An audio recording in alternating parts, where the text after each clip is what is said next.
Hello, all the humans. Welcome to the Humanist Society of Greater Phoenix Sunday speaker event. Remember, if you like our content, please press the like button and subscribe to get more awesome content. Join our Patreon, or better yet, become a member of HSGP. Today's presentation aligns with the values of humanism by critical thinking. Exercising our minds to build these skills enables us to challenge biases in ourselves and in others, paving the way for a fair, open-minded, and autonomous perspective that fosters a multicultural worldview. Ethical development. Ethical development is a never-ending process that requires constant reflection and evaluation of our personal choices and consequences they have on others. We should continually adapt and rebuild our moral frameworks with the goal of becoming ever better human beings.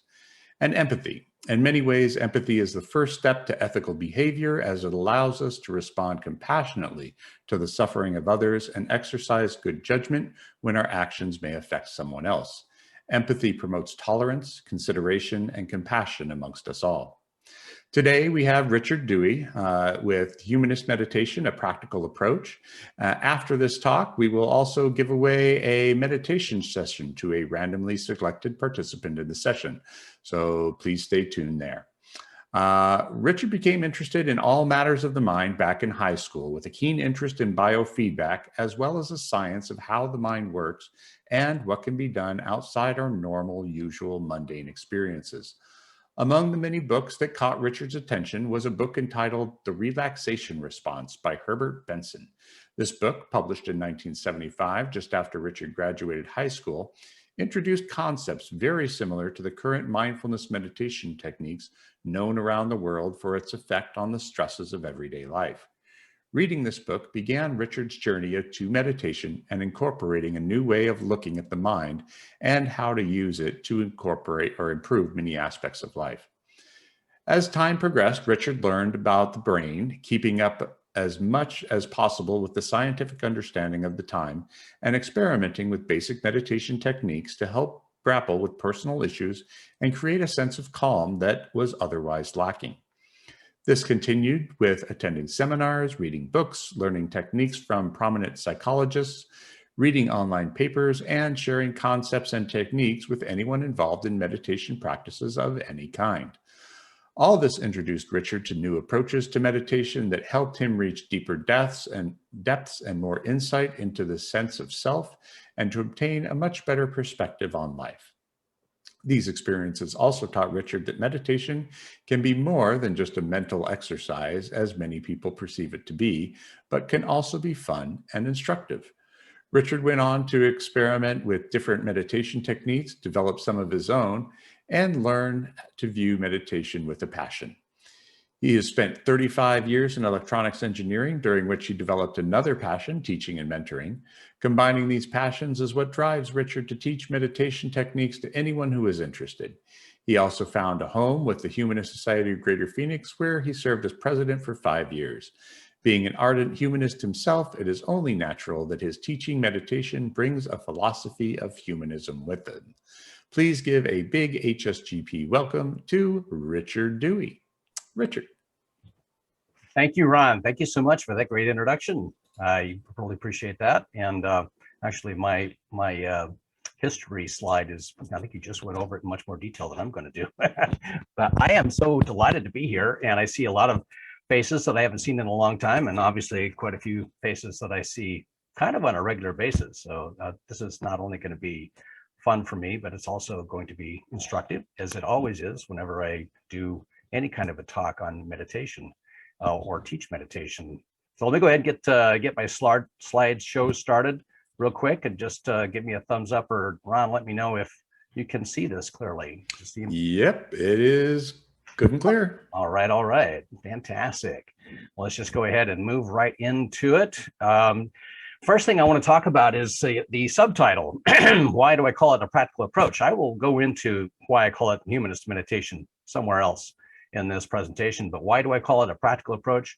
Well, when Ron asked me to do this, I thought about this for a little bit.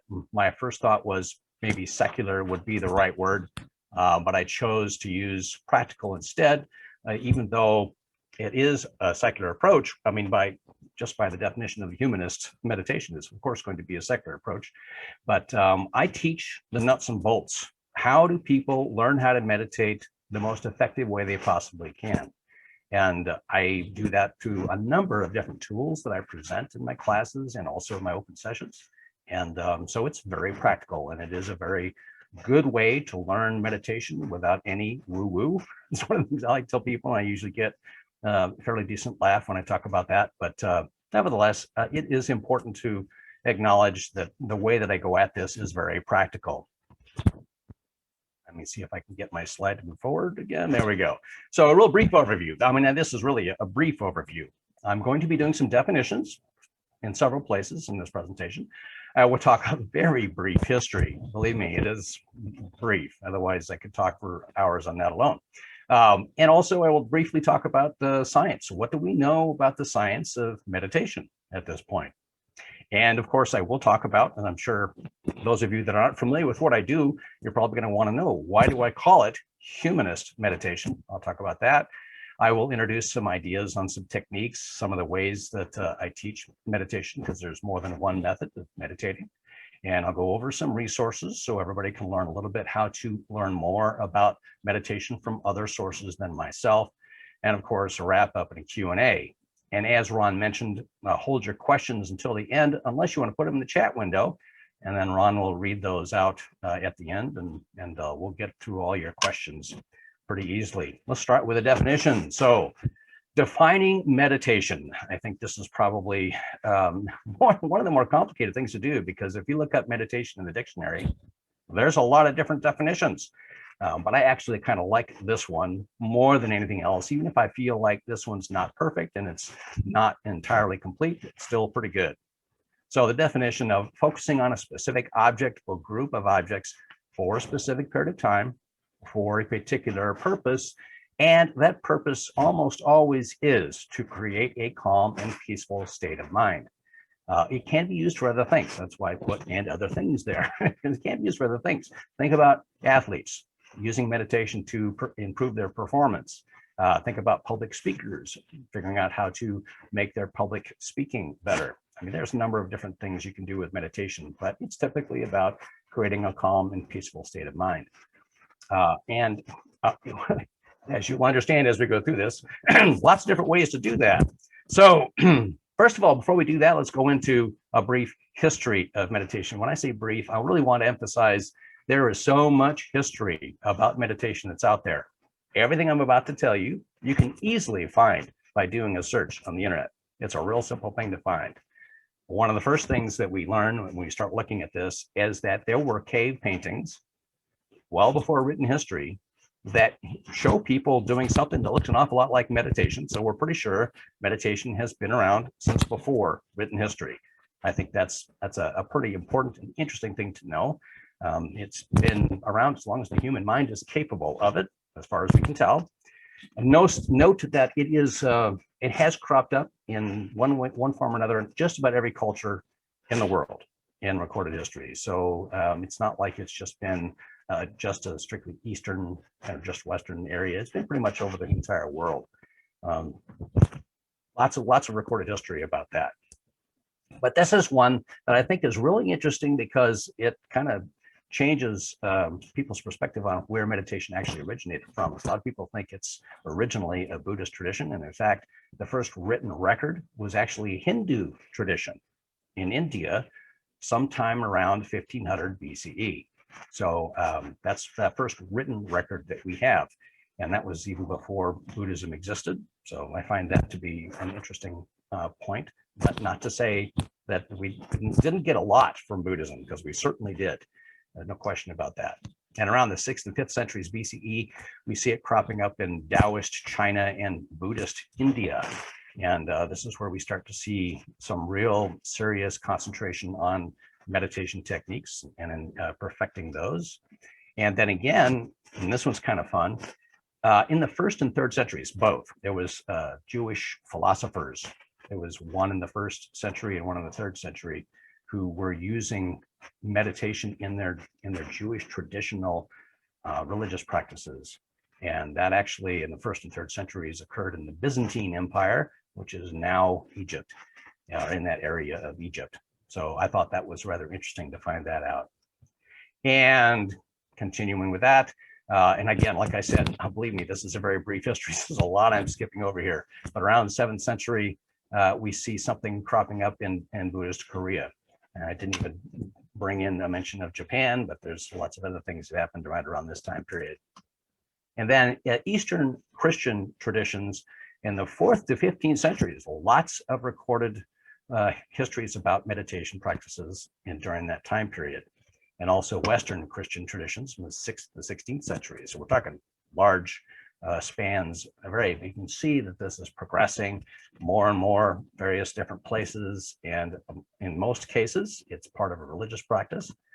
But then also you see it spreading in a very big way to the West in the late 19th century and beyond, largely because people started traveling a whole lot more. But there were also people that were fleeing governments and situations in the East. And so a lot of people coming to the West were bringing meditation practices with them. So we got the benefit of that. And then, of course, we see secular forms starting. Now, what I have stated here is just something that you find in the historical research, but that doesn't mean this is the first time secular forms started. But we do see secular forms starting in India and Australia right about the 1950s. And then, of course, I'm sure everybody knows that it showed up in the US and in Europe in the 1960s. I wonder if anybody doesn't know about that. That's kind of a lot to do with what we know about meditation in the United States today. And then most interestingly for us, it started showing up in humanist communities, and we are seeing it in humanist communities today. So I'll talk about that a little bit more. So the science of meditation, I saw Jordan's cover page, whatever, looked similar to this picture. By the way, I picked some cool pictures here just for the fun of it, to keep everybody interested and excited, because a lot of fun pictures. Science of meditation. Well, obviously Ron mentioned already. I started my interest in meditation from reading a book on the science of meditation that was written by Herbert Benson. The relaxation response was all about how they were studying the human brain through electroencephalographs back in the 70s, and Herbert Benson wrote a book about it. And he was studying people in the middle of meditation and learning as much as he could about what was actually happening in the human brain. One of the first times that meditation was studied by Western scientists. I've done a whole lot more since then, and I'm going to talk about that a little bit. So fMRI, it's functional magnetic resonance imaging, if you didn't know what that was. So a little bit about that. fMRI studies allow people to see almost in real time, it's very close, almost in real time, what's actually happening in the brain during certain activities. What they did with the fMRI studies is they looked at what was happening in the human brain during meditation practices, and then what changed physiologically in the brain as people practiced meditation day after day, week after week for months. And they saw significant changes. The brain is being rewired as people practice certain meditations. They did some comparative studies with people that were doing other kinds of things and found there was definitely a difference in meditation. Caveat to this, science does what science does. And of course, there's going to be scientists that are going to question this, and they're going to say, wait a minute, have you ever been in an MRI machine? There's this bang, bang, bang, bang, bang, bang, bang going on the whole time. So scientists are saying, wait a minute, do we know for sure that the machine is not affecting our results? They're studying that. There's a lot of debate going back and forth. Yay, science. Let's move forward and learn as much as we can. And I am really excited about this, and I wish I could be part of those studies, because this is like right down the alley of what I really wanted to get my life into way back when I got out of high school. Moving on, Johns Hopkins did this incredible study. What they did was they went out, searched everywhere around the world, found about somewhere in the vicinity of 19,000 scientific studies that had been done around the world on meditation.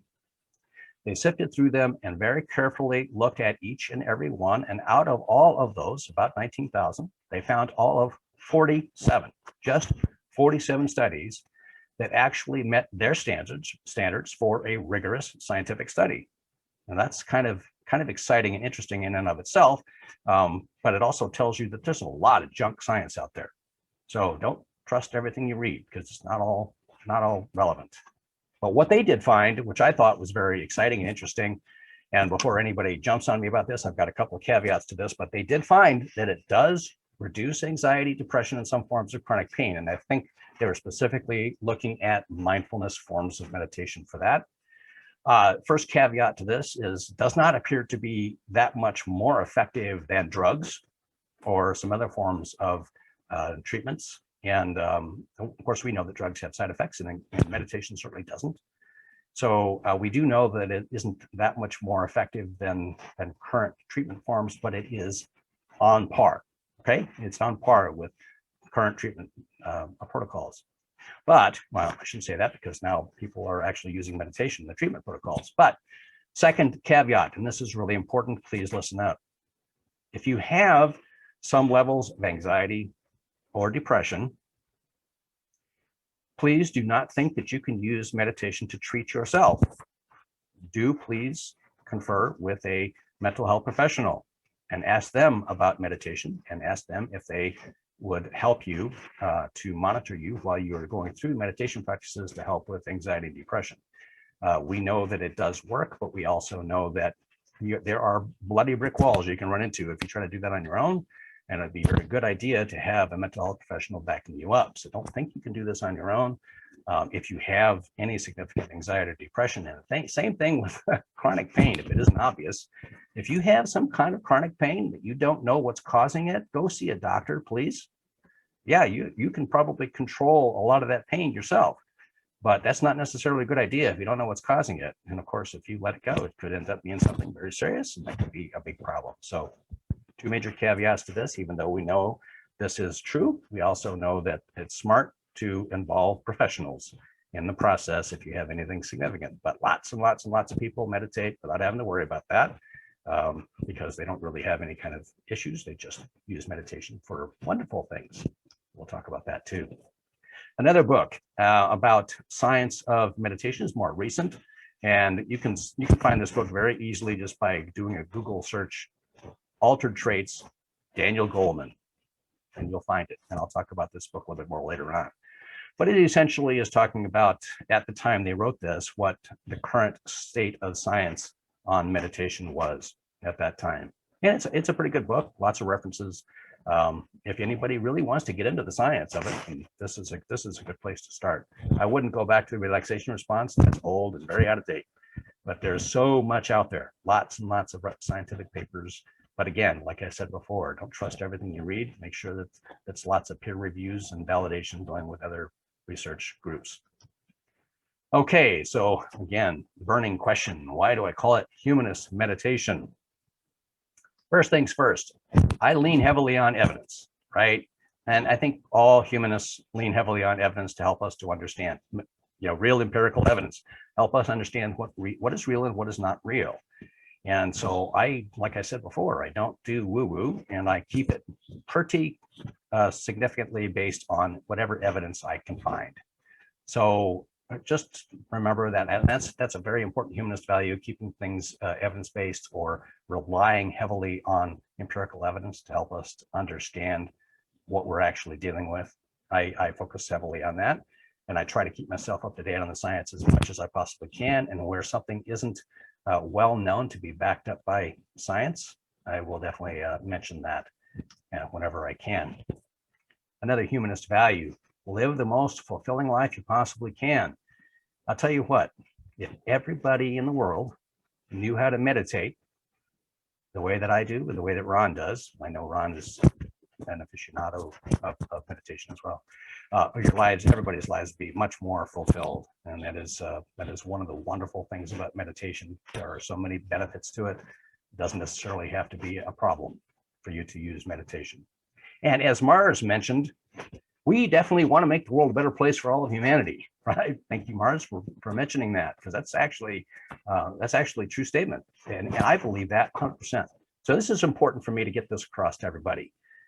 My intent is to teach people meditation to the point where they can teach other people and teach other people and teach other people and spread it around as many people as possible. Like I said, if everybody in the world could practice meditation like Ron and I do, this would be so much better of a world. This is a passion for me. And even though I do charge for my classes, I'll work with people on the cost. I don't care. I really want people to learn meditation. That's part of what drives me. I know that people benefit from this. I love that people benefit from this. I want to make the world a better place for all of humanity. So I want to get as many people learning how to meditate as I can. And I hope that some of you that have not joined me up to this point, I hope that this helps convince you to try. All right, so we talked a little bit about humanist meditation groups. In fact, that there are a number of them. So let's talk a little bit about those. There's one at Harvard University. This is one of my favorite ones, Greg Epstein. Some of you might know him. He's a humanist chaplain at Harvard University. He has visited HSGP, gave a talk here back, I believe, in 2016. I'm not sure what year it was. He is an awesome man. He's one of my heroes. I really love Greg Epstein. He has been running meditation groups at Harvard University for a long, long time. I'm not sure how they've handled COVID, but I'm pretty sure they figured a way to do that, just as I have. And a lot of research came out of that. I'll talk more about that later. But that's a humanist group that does meditation on a regular basis. And it's led by Greg Epstein himself, which is pretty cool, actually. The Humanist Community of Central Ohio, got this one by accident because actually had somebody from this group that joined us on a Saturday session one day. I was so delighted to hear that there is an actual meditation group in a humanist community of Central Ohio, and they meet on a regular basis as well. And this person was just checking us out to see, what do we do over in this neck of the woods? I thought that was kind of cool. This one is important. The Secular Meditation of Greater Boston, hear me say that? I did say that. Rick Heller runs that one. He is also one of my heroes. In fact, I'd say he and Greg Epstein are up at the same level because of reasons which I'll explain later. But Rick and Greg know each other very well. I'm pretty sure that these two groups work together and collaborate quite a bit. And those two collaborated to write a book, which I will talk about more later. But yeah, so there's another one right there. And then last but not least, even the American Humanist Association gets into the meditation thing. They had a course like a year or so ago, and it was all about meditation, taught by Dorian Wallace. And from what I understand, it's pretty good. And so I don't know when they're going to have another class, but keep an eye out for the education department of the AHA and ask them, hey, when are you going to do a meditation course again? I think it's kind of neat that even the AHA is into that. I am very certain that there are other humanist groups that I don't know about that I could have added to this list, but in the interest of time, I just want to make sure that you're aware that we are not the only humanist group that has meditation sessions. So just be aware of that. Some standard forms. This is really a short list, all right? And this is really not complete at all, but I just want to give you a little bit of a taste, a little bit of an idea of some of the methods that I teach. And there's lots of different ways to do each one of these. This first one is probably one of the most common meditation forms there is, mindfulness of breath. And I go at this several different ways. And it is just basically paying attention to your breath to the exclusion of everything else. So you're staying in the present moment. Ron would reiterate that repeatedly. Stay in the present moment. That's kind of what mindfulness is really all about. And mindfulness of breath is one of the easy ways to do that. Progressive relaxation is where we look at all the non-essential muscle groups in our body, one group at a time, and relax them until you are about as relaxed as you can get. Believe it or not, my short form is the one that I typically do, is a little over 20 minutes. The long form can be up as much as an hour, and I don't do that one, but I certainly could. Anyway, that's a little bit of a description of that. Here's where I talk a little bit about science. So positive affirmation mantra. Now we know by scientific method that mantra meditations are very beneficial, very relaxing. They do a great deal for you. What I do with positive affirmation words is help people to create their own unique mantra. They use positive affirmation words that are meaningful to them and create a mantra out of that, 1 to 4 words, and use that and just repeat those repeatedly in their mind and focus on those words without thinking about the meaning at all, just repeating the words over and over in your mind. So you can create your own unique mantra. And I have quite a few people that have been following me that have come up with their own mantras. I think that's kind of cool. And loving kindness is also a very, very common form. This is something that excuse me, came out of Buddhism, at least as far as I know, that's where it originated. And I do something that's very similar to the standard Buddhist form, a little bit of variation for myself, and also to other kinds of loving kindness meditation. One I think you'll all appreciate. And again, I'm going to reference, I believe it was Mars that brought this up, but in any case, I have a meditation, a loving kindness for innate biases to help people to feel loving kindness toward people they otherwise would feel uncomfortable with for some reason they don't even really understand. There's also another loving kindness meditation that I do to help people cultivate the feeling. All right, now sound and sight mindfulness, I'll talk a little bit more about this later, but essentially just focusing all your attention on sounds or sights, right? And staying in the present moment on any sounds that are in your environment or whatever sights you can see in your environment. This is probably one of the more common ones and much more fun than anybody would think until they try it. I'm sure a lot of people are thinking, okay, why do I need anybody to help me daydream? Actually, this is the most fun. We have a lot of fun with this, where it's not just daydreaming, but we're actually actively directing the daydreaming and doing something with it. And these are a lot of fun. I really enjoy these. So again, this was really a short list. I have a lot of different forms and I use a lot of different tools depending on what it is I'm trying to accomplish. And this gives you just kind of a brief overview. If you want to know more, come to my sessions. So let's talk about another group of definitions, or a couple definitions: equanimity and loving kindness. Equanimity, as you can see, is in my tagline, equanimity for humanity. Let me define that. And this is my definition of it, although I think this is almost the same definition that Ron uses, probably pretty close. I'll explain that more later too. But so equanimity, staying calm and composed even in difficult circumstances, is just the first part of it. It's also about acknowledging all sensory experiences without judgment. Acknowledging all sensory experiences without judgment. So, for instance, as an example, not railing against or feeling aversion to those inevitable negativities in our lives.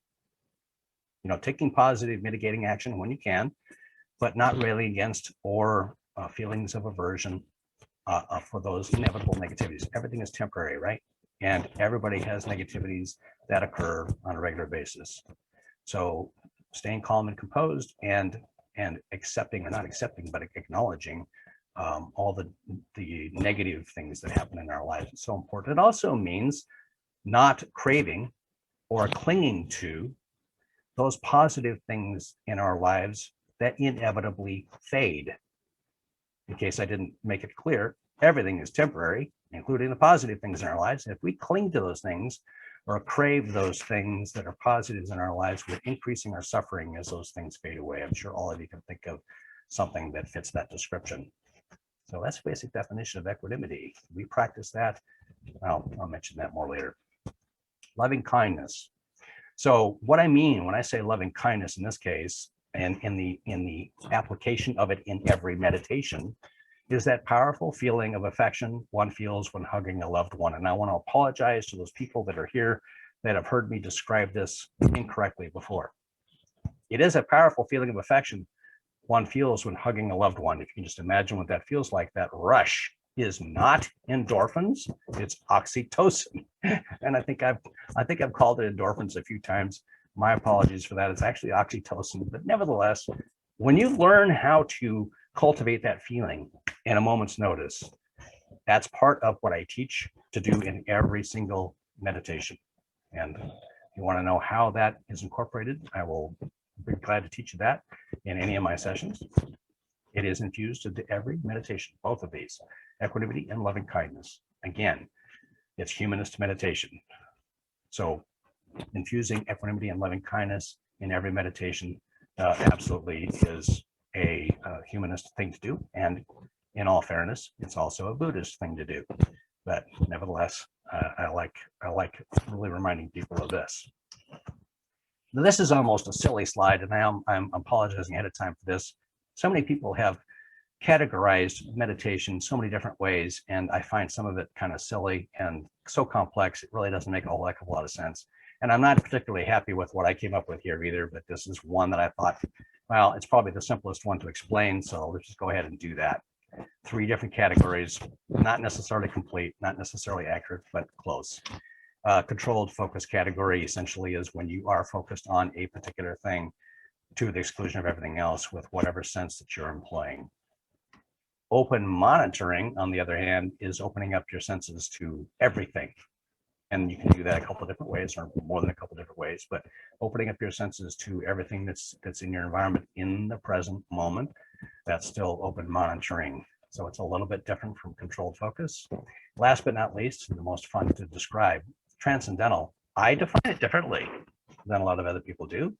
Defocus is definitely part of what I want to do to describe that, but it means to me transcending the act of meditation. So in other words, as you're meditating, you're letting whatever it is you're focused on drift further and further and further to the back of your mind until you end up with an empty mind. I know that's not something that Ron is terribly comfortable with, but I actually do this. Two different kinds of meditations that we work on to do this, and I think it's kind of cool. When you get there, it's cool. Here's the funny part.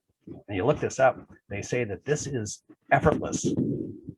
So to clarify, it's effortless once you get there. Getting there is not necessarily effortless. It takes practice to get there. And I want to really tell everybody, if you're going to try to do this, be kind to yourself. Be kind to yourself. It is not an easy thing to do. It takes time to get there. If you want to try to do that, go ahead. One of my best slides. I love this slide. All right. So what kind of postures are good for meditation? Good question.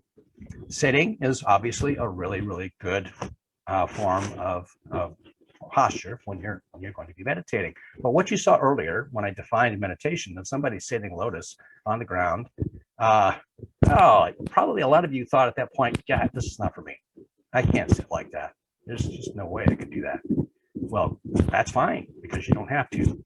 This actually strikes me as probably the best seated form I've ever seen. I mean, this is a really good picture of somebody doing it exactly right. Notice that her back is straight and she's in a position where her back can be very, very comfortable. She's sitting up straight with her spine well stacked, her head very well balanced on top of her shoulders, with her neck as relaxed as it can possibly be. Her arms and hands are in a restful position. I generally don't advise people to use armrests, but if you could do that comfortably without scrunching your shoulders, that's perfectly fine. And you can't see her feet, but it is always a good idea to have your feet flat on the floor. This is perfectly fine. You don't have to sit with your legs crossed on the floor, but if you can, cool beans, go ahead and do it. But you don't have to. This is perfect. Notice this form. Notice this posture that she's sitting in right now, and remember that because you're going to need it in a minute. Okay, you can also do meditation standing, and some people do. Now, first of all, you need to be fit enough to do that for any length of time. And if you know that you have some balance problems where if you're closing your eyes, you might not keep your balance. If you're standing up, you might just get back right up against a wall and have your back against the wall, just gently leaning against it. And you can do a meditation standing up. There's nothing that says you can't. You can do that, actually. Lying down is perfectly fine. Some people have problems with their back. There's one person on here I know for sure has a problem with her back. And we're going to work on this because you certainly can do meditation lying down. You got to be careful not to fall asleep, but you can certainly do that. Walking meditations, probably one of the most fun. When we get back into my studio, I have a beautiful courtyard right outside the door, and we do walking meditations out there, and it is phenomenally wonderful. Caveat to that is you do have to pay very close attention to where you're going and where you're stepping while you're doing a walking meditation.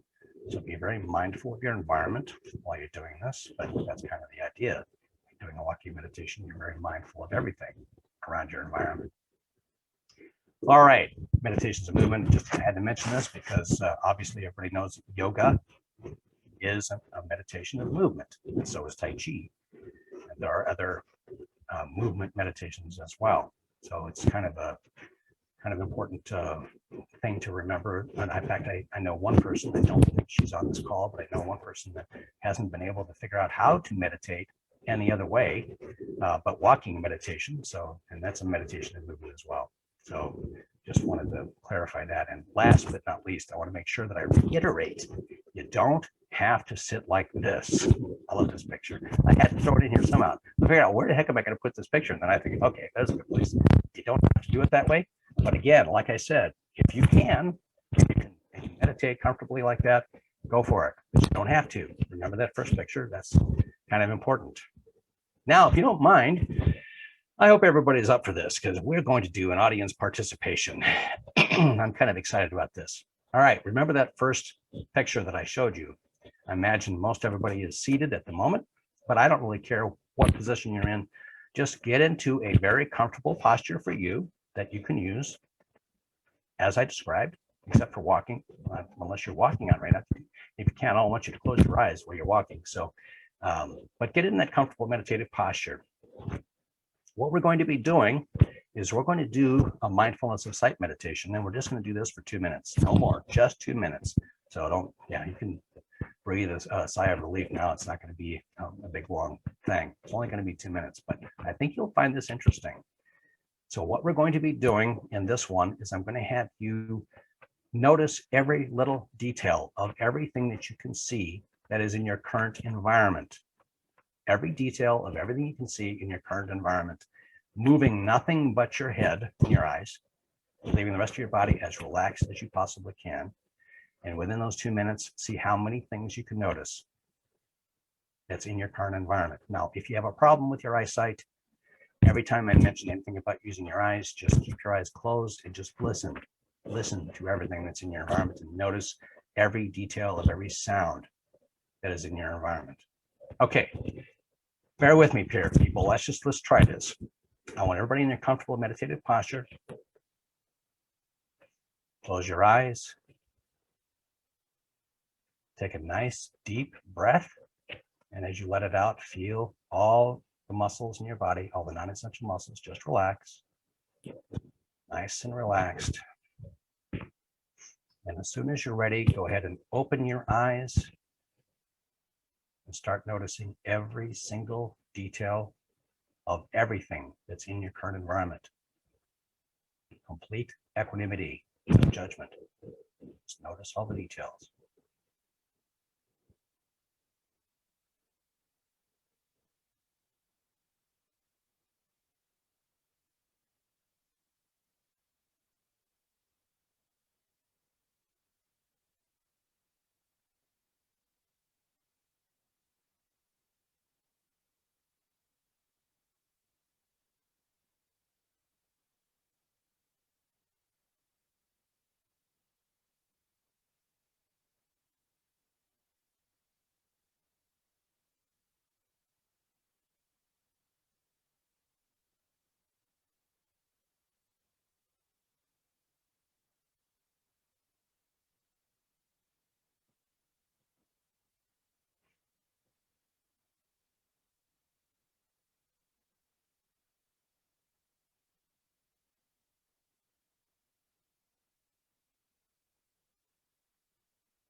Okay, everybody. Yep. Face forward again. And again, close your eyes. Take a nice deep breath. And as you let it out, slowly and comfortably open your eyes and come back fully to the presentation. Okay, so if you did what I asked, you stayed in the present moment for a solid 2 minutes, focusing on every little detail that was in your current environment. Probably, I'd bet anything, just about everybody notice things that are in their current environment they have taken advantage or taken whatever, just have not noticed for a very, very long time. And you just now starting to notice them again. Taken for granted is what I meant to say. So hopefully you got that, and hopefully you enjoyed that, because doing that for a while, especially with sound, is so very peaceful.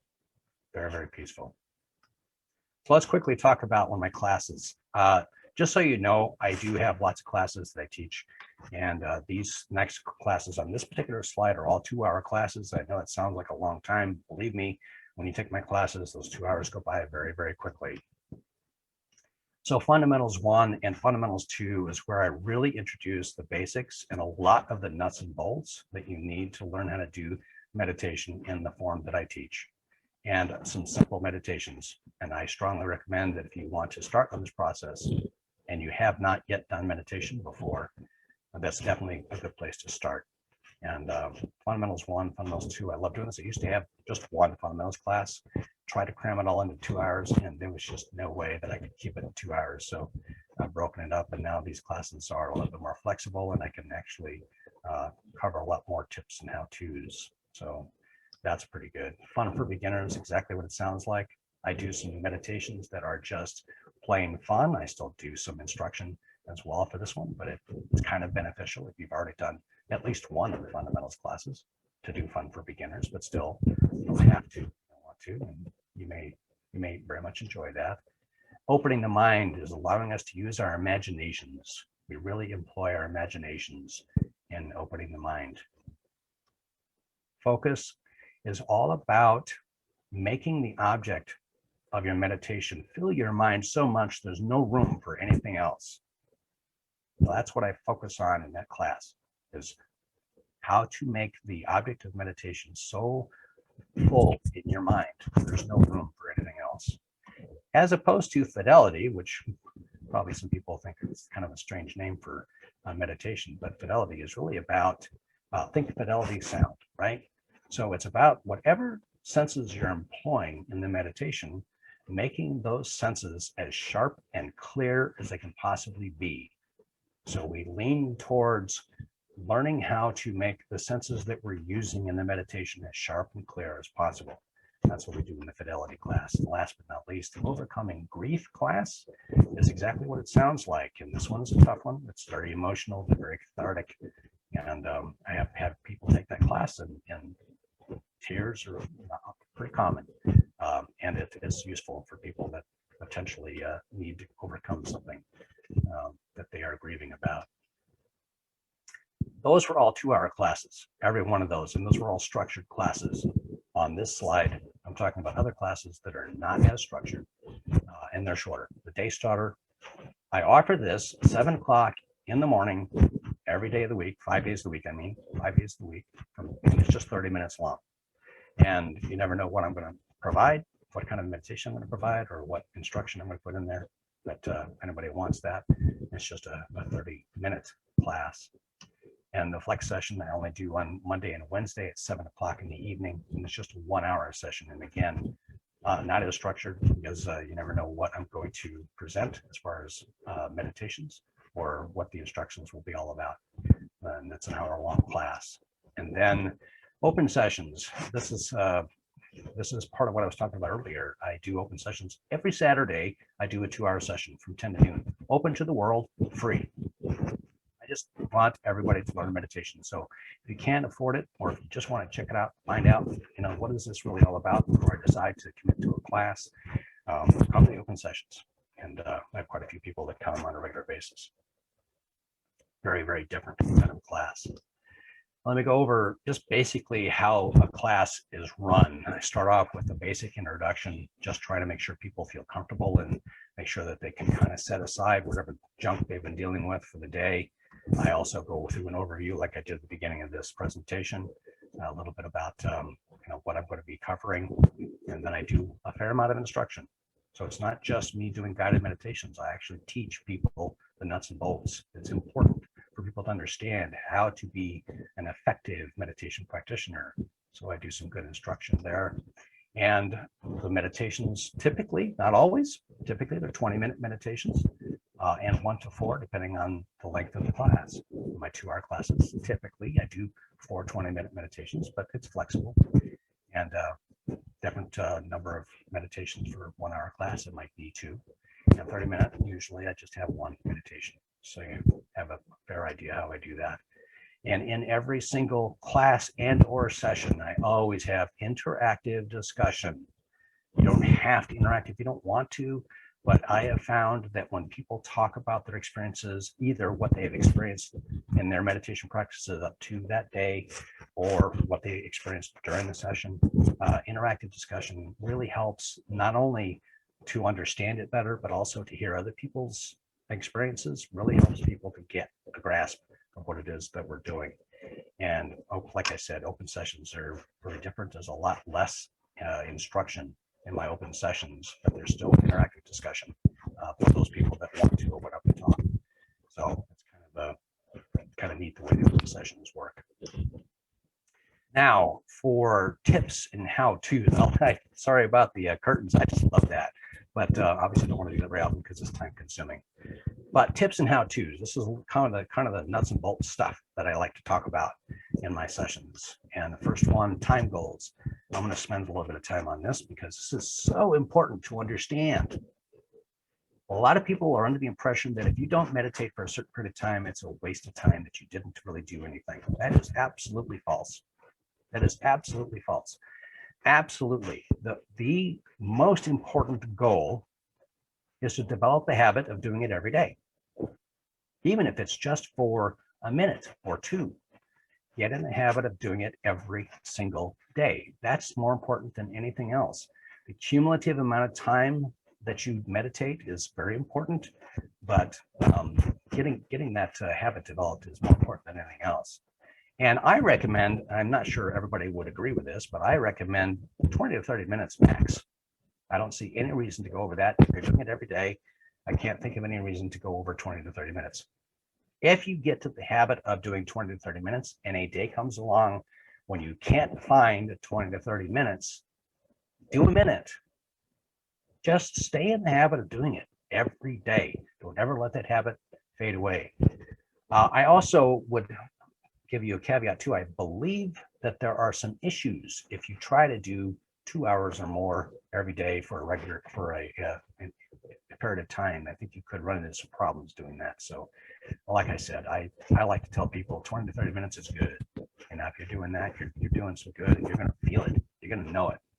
All right. So distractions and interruptions. This is where the equanimity and loving kindness comes in. In every meditation, especially when you're starting out, you're going to have a lot of distractions. You're going to have things that are going to draw your mind away from your meditation. That's normal. Be kind to yourself.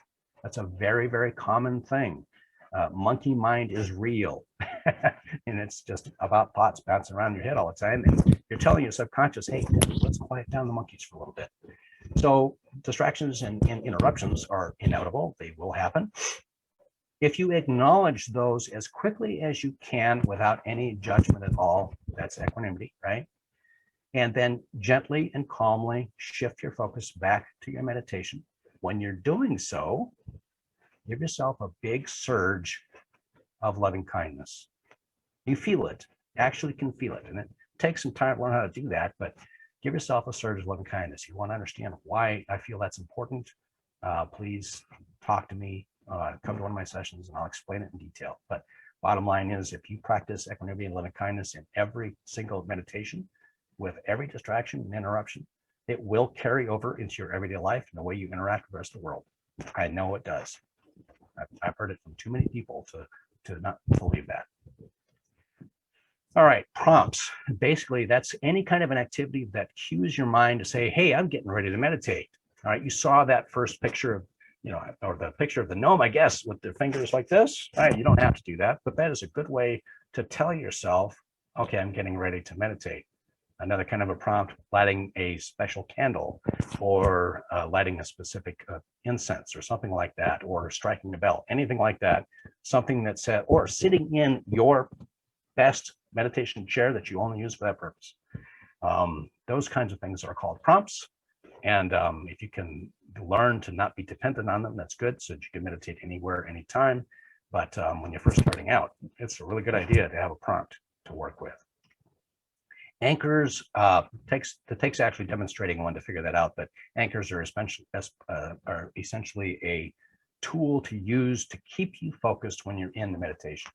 It's just a tool to employ to help you stay focused in the meditation. That's kind of what I call anchors. I don't know if anybody else calls it that, but that's what I call it. Timers. All right, so when you're meditating, the last thing you want to be doing is thinking, how long have I been doing this? How much time do I have left? And then you're tempted to open up your eyes and look at the clock. If you have a timer that you learn to trust, that you can set for the amount of time that you want to meditate, and you know it's going to let you know when you've done the length of time that you set for yourself, that really helps with the meditation. I'll talk more about timers later, but that's a really important tool to have, and I highly recommend that for everybody. I will go over some timers later on. So here's one, just largely for beginners, but industrial earmuffs that block out external sounds. If you get distracted by sounds in your environment a lot, industrial earmuffs are a really good idea. You can also use noise canceling headphones, those kinds of things that really help to shut out sound. It will help you to be more focused. Don't get dependent on that. I want you to get to the point, if you're going to do this, I want you to get to the point where you can meditate anywhere, anytime. I like to tell people this. You should be able to go sit on a bench in a busy mall, close your eyes and do a meditation and not even notice all the sounds around you. So just keep that in mind. If light is a problem, or if there's something you're trying to do where you need absolute darkness and you can't get that, there's a bunch of different sleeping masks out there that have cups around the eyes so you don't have any pressure against your lids, and it cuts out all light. Those are a good tool. Again, those are good for beginners. I recommend not getting dependent on those and eventually letting those go and doing without them. So there's some basic tips and how-tos, and there's more. And like I said, I teach a lot of things in my classes. So, but these are the main ones. These are the most important ones. So this is one of my fun slides as well. I like this one, correcting misconceptions. And there's so many misconceptions out there. It's kind of hard to pick which ones are the most fun to talk about, but let's just talk about some basic ones.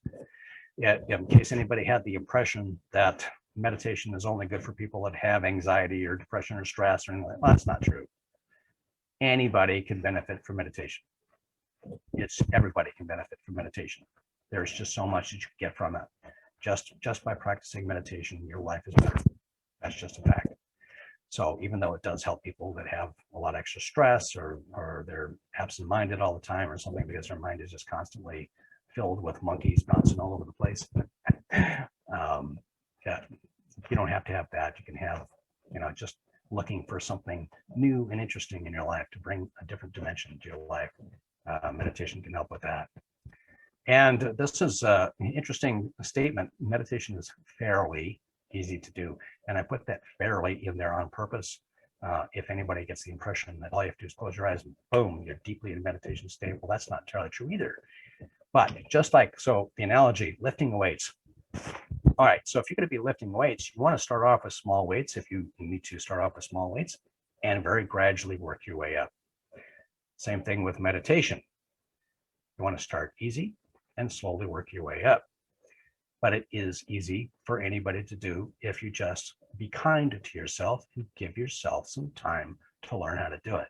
But just like lifting weights, some people I think that are on this call, they can start with heavy weights. And some people can start meditation like just boom, just go right into it. Be kind to yourself if that's not you.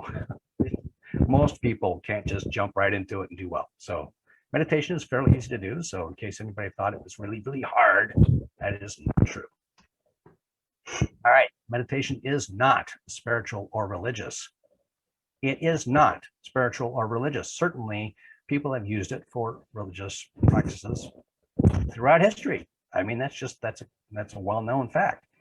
But meditation by itself, the nuts and bolts of meditation, has nothing to do with anything spiritual or religious. Okay, it's really important to really recognize that. I've actually had to have conversations with religious people trying to explain to them this does not conflict with your beliefs at all. Try it, you'll like it. And last but not least, so this one is especially for Paul. I know that Paul really wants to do this. Sorry, but you break your bubble, but you're not going to be able to do this. There's nothing supernatural about meditation either. You will not be doing any levitation or anything like that. Just so you know, I'm sure most of you probably already knew this. You're all humanists, so you already understand nothing supernatural about it, but I had to throw that in there just for the fun of it. Anyway, changing over my notes in case I need them. I'm not sure that I will, but my history. Excuse me, I've got allergies. Whew. So this picture, I love this picture. This is so cool. And it's almost a good representation of me and my life. I'll explain that. You'll understand in a minute. But I just looked at that picture. I thought, dude, man, that looks like me. That's really cool.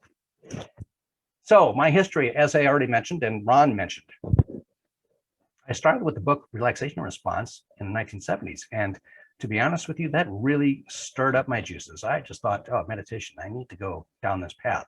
And so that started the process that was pretty much, since then, been a lifelong journey. And but it got interrupted to some degree with 36 years of electronics engineering, which is anything but relaxing. And during those 36 years, I spent a lot of time meditating and going to multiple seminars, reading books and science articles, and just having some fun exploring. I'm not going to try to tell you that I spent the entire time meditating every day, because I did not, but I was constantly in and out of exploration on meditation, and I loved every minute of everything I ever did. And I actually did develop my own meditations on the way, and some of those I still teach today, some of those methods that I've discovered. And I'm fairly certain other people have something similar or the same, but I didn't learn some of these. I developed some of those myself. And I retired from electronics in 2016. And what the heck am I going to do with the rest of my life? And we're talking electronics engineering, right? 36 years electronics engineering. So how do I go from being an electronics engineer? Think about the mindset, right? And how do I go from that to being a meditation instructor? Well, let me tell you how I did that. This is business coaching and mentoring. So I'm going to start off by talking about one of my favorite people. When I was at HSGP, and I was telling people that I was looking for something else to do with my life, I couldn't figure out what I was going to do. And somebody introduced me to a woman named Pam Heward, who is a career transition coach, and she is phenomenal. She's also a business coach, and if she doesn't mind me saying so, she's also a life coach. She's also a former vice president of HSGP, and before that, a program director, and just a phenomenal person. If you have a career transition in your future, I can't recommend anybody better. Obviously, that's just, and I couldn't possibly be where I'm at today if it wasn't for her. She did a tremendous job at getting me out of the engineering mindset and into the teaching meditation mindset, which I am so appreciative of. Can't begin to tell you how much I am grateful for that. And I mentioned mentoring because I got mentored by a lot of people along the way, but specifically the person I want to mention the most and thank also, as well as Pam, is Ron Russell, because Ron was also a mentor. As I was trying to get all this stuff started, he and I talked quite a bit. He gave me a lot of feedback on what it was that I was doing and how I was teaching. And in case anybody does not know this already, Ron is himself an expert teacher of meditation practices, and he's a good mentor as well. His approach and my approach differ by quite a few different things, but Ron is awesome at what he does. So if you don't like my approach, talk to Ron. But anyway, as mentoring goes, he was really good. So immense gratitude for both Pam Heward and Ron Russell for getting me where I am today. And I mean that sincerely. It's very important. So I launched Humanist Meditation in July of 2019. I opened up my own studio. Yay! And I love that studio. It is absolutely fantastic studio. Unfortunately, it has not been used for a while. So the studio is located just west of Loop 101 on Broadway. By the way, it will open up again. I still pay rent on it, even though I'm not using it. Right now, all my classes are on Zoom, and they have been since pretty much, I guess, March of 2020, as I recall. And I don't know if you can see this well enough, but this kind of gives you a pretty good idea. There's the 101, this is Broadway, this is Tempe, and that's where my studio is located. If you actually do a Google search for Humanist Meditation in Tempe, Arizona, and it'll point you right there. So in any case, and there's the, by the way, there's the address in case anybody cares, but you can look it up. It's easy enough. Let's go over some resources. I'm excited about this. These are ways for you to learn a little bit more about humanist meditation. By the way, I want to point out that all these pictures that I'm using, all of them, every one of them just draws me in. I feel like, yeah, that really tells me a lot about what it is that I do. But for resources, things that can help you learn a bit more, starting off with the best book ever on meditation. I don't think you can find anything better than this. It was written by the guy I was talking about earlier, Rick Heller, and with help from Greg Epstein. Secular Meditation, Rick Heller. Do a Google search for that, and you'll find this book. It is a amazing resource on many different ways to do meditation from a secular perspective. And it is the best book I've ever read on meditation, and it is absolutely excellent. And that's one of the reasons Rick Heller is one of my heroes, along with Greg Epstein, because I know they worked on this together. They collaborated on it. Secular Meditation by Rick Heller. But the rest of the title, for those that are interested, although you can find it easily just by doing that search, but the rest of the title is 32 Practices for Cultivating Inner Peace, Compassion, and Joy, a guide from the humanist community at Harvard. That's the rest of the title. It's definitely not a short title like that, but that's an easy way to find it. Another book, this is kind of a fun story. Well, not so fun for Dan, but Meditation for Fidgety Skeptics, Dan Harris. If you look for that, you can find another good book about meditation. And Dan Harris was the, I believe, newscaster that had a nervous breakdown on air, live on air. And he was a skeptic all the way. As far as he was concerned, meditation was bunk. He doesn't think so anymore. Now he does a lot of meditation, and he has books out there. And Dan Harris has become quite a leader in the field of meditation. The rest of the title for that one is A 10% Happier How-To Book. He does have other 10% Happier books, in case anybody hasn't heard of that. It's Dan Harris. Great resource. I mentioned altered traits earlier. Daniel Goleman. Do please look this up if you're interested in the science.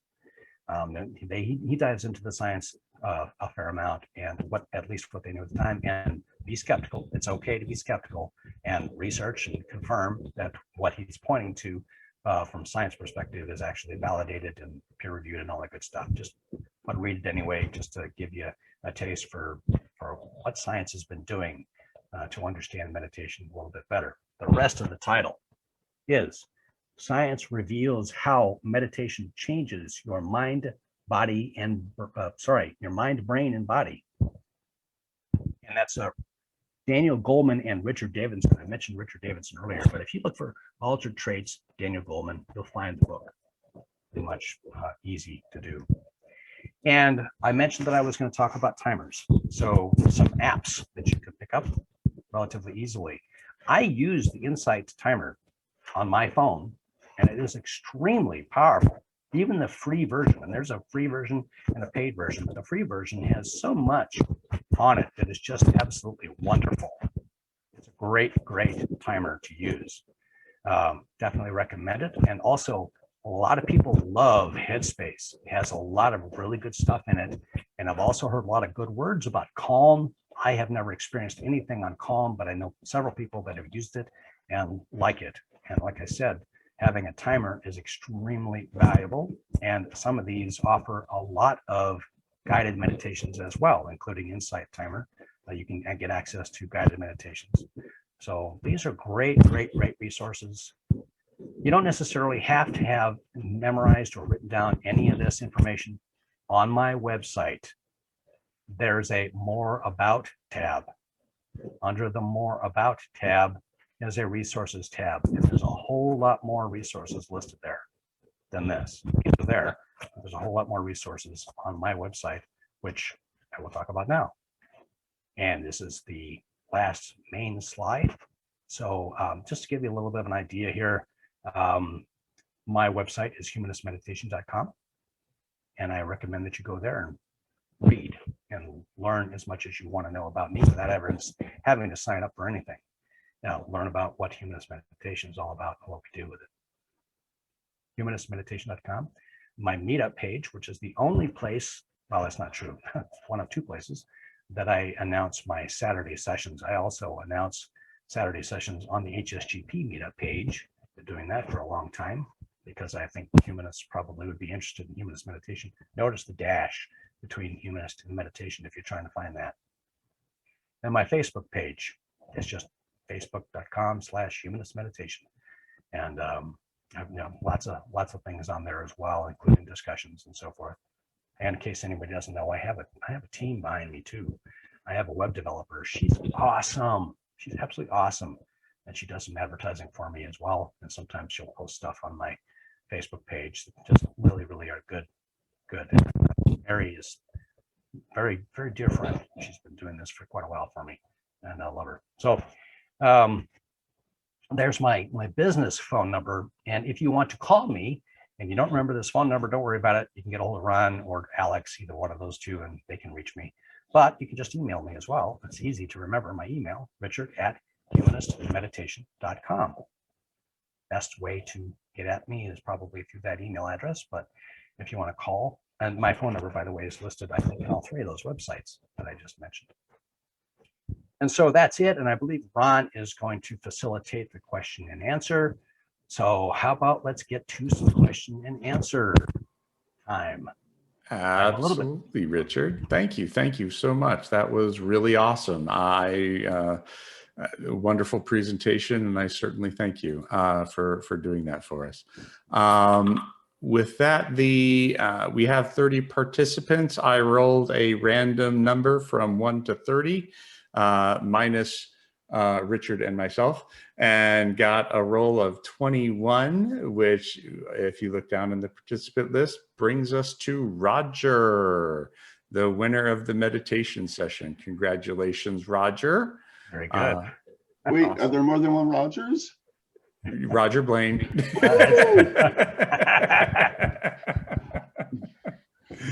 Congratulations, sir. Congratulations. And then with that, I'll go ahead and ask Roger's question. Is there a research showing is there research showing optimal meditation duration? And if so, might that vary by meditation type? We're talking about optimum. Optimum, is that the word you're looking at? So yep. Optimum time to meditate. I believe that people have figured out that 20 minutes is a good number, but I can't say that I know exactly for sure what we consider optimum. And as far as whether or not it's dependent on the meditation type, yes, I would imagine it probably is, because some meditation types are definitely going to be more relaxing and easier to stay in the present moment than others. And here's probably one of the most important points, which I think everybody's going to help really help everybody understand a little bit more about this. The reason why I offer so many different forms of meditation is because some people gravitate better toward one than another. And everybody's a little bit different, or people can be quite different. And as Ron has pointed out many times to me, if it's right for you, then use that meditation, right? So you don't necessarily have to try every meditation style. Try a lot of them and see which one works best for you and use that. And I recommend 20 to 30 minutes. And I think that's a pretty standard number for people to use. And like I said, I think you can potentially run into problems getting more than that. Whether or not there's actual scientific studies, which is more to the point of your question, whether or not there's actual scientific studies to that effect, I am not aware, but that doesn't mean it isn't there. It may very well be. All right, go ahead. Again, if you have questions, go ahead and raise your hand or put them in chat. I've got a couple for you. You have questions for me? Oh, no. I do. Oh, no. Dude, that's not fair. Does equanimity make me complacent? I don't want to lose my edge. Absolutely Will I lose not. my edge if I meditate? I already know exactly where you're going with that. No, it does not make you complacent. In fact, one of the things that you taught me about equanimity is, while it can, certainly should, make you equanimous to suffering, to the pain that you're feeling. It doesn't necessarily make you equanimous, or maybe that's not the right way to say that, but It does not tell you to not take positive mitigating action to avoid whatever it was that causes the suffering in the first place, or the pain. So yeah, no, your example, which I still use occasionally, is somebody comes up, punches you in the shoulder. So you may very well feel equanimity towards the pain so that you don't suffer more, but that doesn't mean you're going to let them punch you again. So if that's an answer to your question, is that what you're getting at? Yeah, yeah. That's what I thought. Cue that up for you. Well, that was a lot easier than I thought it was going to be. That's right out of your playbook. So yes, I am familiar with that one. Good question, by the way. Thank you.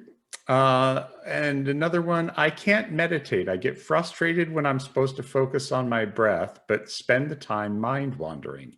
It's not doing anything. Okay, so this is really important for everybody to understand. The type of meditation that you use will make a difference as to whether or not you're able to stay in the present moment and keep those thoughts from bouncing into your head. Most important, and I have, is so important for people to understand, you've got to be kind to yourself. Go into this with the understanding that if you live life like normal people, you've got stuff bouncing around in your head all the time. Most people do. And to learn how to quiet your subconscious sometimes is a little bit harder for some people than it is for other people. So be kind to yourself, always. The word frustration, that triggers something in me. Frustration is the enemy of meditation. I use that phrase a lot. Frustration is the enemy of meditation. Equanimity and loving kindness. Practice the equanimity and loving kindness. So one of the things that I do with mindfulness of breathing is I have people use an anchor technique that forces them to really consider equanimity and loving kindness whenever they get distracted. And you keep working on that, and you will eventually get to the point where you've calmed those monkeys. Like eventually you get them drugged or whatever, and they just fall asleep, and you can actually sit and meditate for a while. But it also depends on what form you decide to use. Just don't assume that there's one form that's right for you. There may be another form that you can do much easier. And I highly recommend trying several forms before you decide that it doesn't do anything for you, because it will eventually, one way or the other. And other things I tell people, this is probably more important too, is go through the motions every single day. Go through the motions and try small time periods. Try to focus on, like say, for instance, try to focus on your breath for 5 breaths, at least once a day. And just try to focus all of your attention on your breath and gradually build your way up. Like those small weights I was talking about. Start small and build your way up. If you're trying to sit there for 20 minutes and you've never been successful and thoughts keep bouncing around in your head, you might start to feel like, okay, this is just wasting my time. But if you start off a little bit at a time and very gradually build your way up a little bit more and a little bit more, then you will eventually overcome that. And it is so, so valuable. Believe me, if you're having that kind of a problem trying meditation, you probably need it just about. So I highly recommend you keep trying and be kind to yourself. It's so important to recognize most people have monkey mind. Most people do. I've been doing this my entire adult life, and I still have thoughts interrupt. It happens. And acknowledging that as quickly as you can with equanimity and very gently and calmly shifting your focus back to the object of meditation with loving kindness. Give yourself a huge amount of loving kindness. Be kind to yourself and keep trying, and you will succeed eventually. Thank you, Richard. Sure. That's it for Q&A. Any final words before we part? That's it for the Q&A. Nobody has. I must have done a really good job then, huh? It's like nobody has any questions. Wow. Okay. Can you Vince? Do you want to ask that question?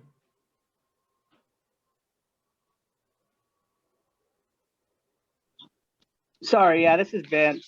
Hey, Hi, Vince. Hey, how you doing? Good to see you again. Yeah, good to see you too. Well, I don't see you, but good. I'm sorry. Yeah, I don't have that set up. But I was going to ask, and I was a slow typer, so I didn't get there. Is there any other type of rhythmic action that you can focus on besides your breathing, like say, like a metronome or something else, like a wave machine, or does it have to be your breath that you're trying to meditate? Absolutely not.